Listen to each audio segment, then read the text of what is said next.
İnsanoğlu yaratıldığı günden beri hayatı, dünya işini ve düzeniyle alakalıdır.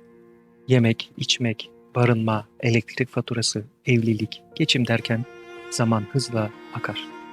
Burada bir yolcu olduğunu, kısa bir konaklama yerinde istirahat ettiğini unutur. Hatta sabah evinden çıkarken akşam eve döneceğini nasıl garanti edebilir? Peki nedir bu?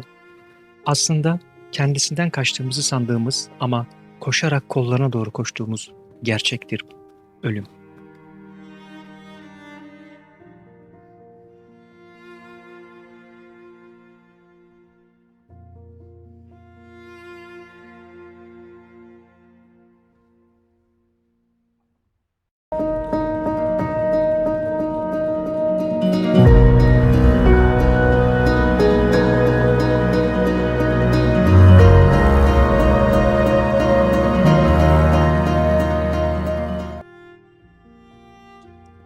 Kefenlenip omuzlarda götürülen ve toprağa konulan ve herkes gittiğinde kabirde yalnız kalan biz.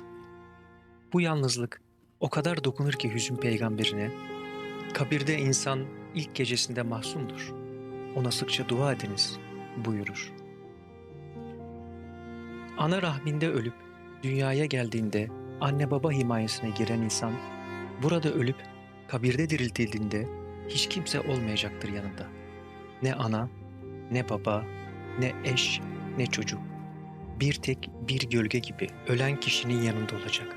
Kimine göre bir kardeş, kimine göre bir düşman olacak. Nedir peki yanımızda götürdüğümüz ve kendi yaşantımızın sonuç veren meyvesi? Tabii ki amelimiz.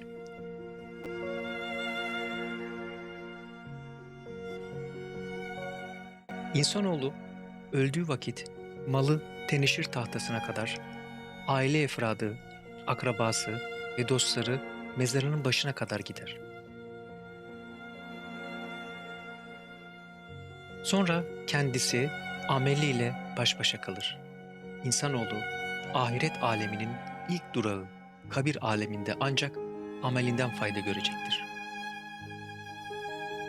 Kabirdeki vahşi karanlıktan ve her türlü azaptan kurtaracak olan ameldir. İnsan toprağa girdiğinde herkes dağılır ve yalnız kalırsın kabrinde. Müslümanlardan biri hemen kabrin yanında bekler ve ona dualar eder. Çünkü ilk dakikalardır ölenin ve biraz sonra melekler gelip sorgu ve suale başladıklarında telkin ölüye bir nebze de olsa ferahlık verecektir.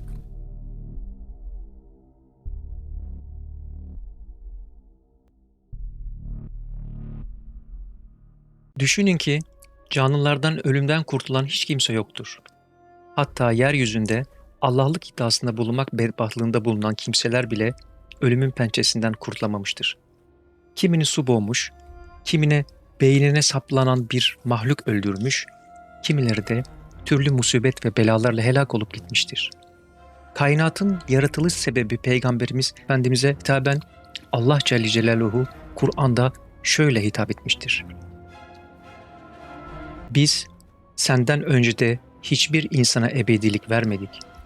Şimdi sen vefat edersen onlar ebedi mi kalacaklar?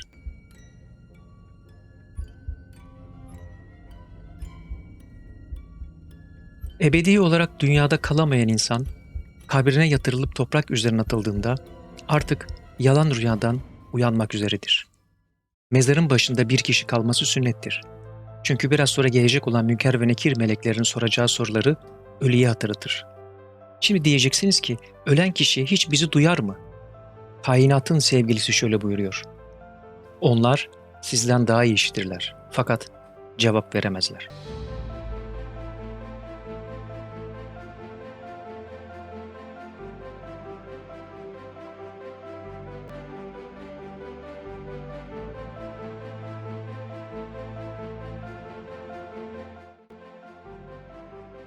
İstirahatgahına giren kişiye başka bir azapla karşı karşıya gelmesi veyahut çeşitli nimetlerle mükafatlandırılması için ruh cesede iade edilir. Karanlık, sessiz ve kasvetli. Rüya bitmiş, olan olmuş, tüm siyasi fikirler, Malımız, akrabamız, okulumuz, dertlerimiz, meşakkatlerimiz sona ermiştir. Yalnız, kimsesiz ve rehbersiz bir vaziyette beklerken arş-ı âlâ titriyor sanki yerinden. Müthiş bir gürültüyle iki melek yaklaşır sağından ve solundan. Görevli melekler yaklaşır önce. Soracakları sorular basit ve kolaydır oysa. Ama ruh yalan söyleyemez burada. Amelin neyse, nasıl ve ne şekilde öldüysen, şimdi öylece cevap vereceksin Münker ve Nekir meleklerine. Bu melekler kara yüzlü ve gök gözlü nurani varlıklardır. Melekler, siz bu son peygamber hakkında ne dersiniz diye sorar. Eğer kişi mümin ise o Allah'ın kulu ve peygamberidir. Şehadet ederim ki Allah'tan başka ilah yoktur. Melekler cevaben der ki, biz de dünyada böyle ikrar ettiğinizi biliyorduk derler.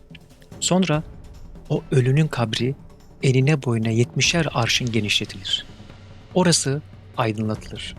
Daha sonra kişiye iki pencere açılır. Pencereden bak denir. İlk pencereden bakıldığında delicesine yanan alevlerin hırçın seslerini ve gürültüsünü işitir. Diğer pencereye baktığında ise tasvir edilemeyecek ve kıyas götürmeyecek bir güzellikle cennetle karşılaşır. Melekler, işte senin mükafatın, artık uyu diyerek seslenirler. O der ki, aileme döneyim de şu saadetimi onlara haber vereyim. Melekler de şöyle derler. Döşeğinden ancak ailesinin sevgisiyle uyandırılan gelin ve güvey gibi uyu. O, kıyamet gününe kadar bu saadet içerisinde kalacaktır.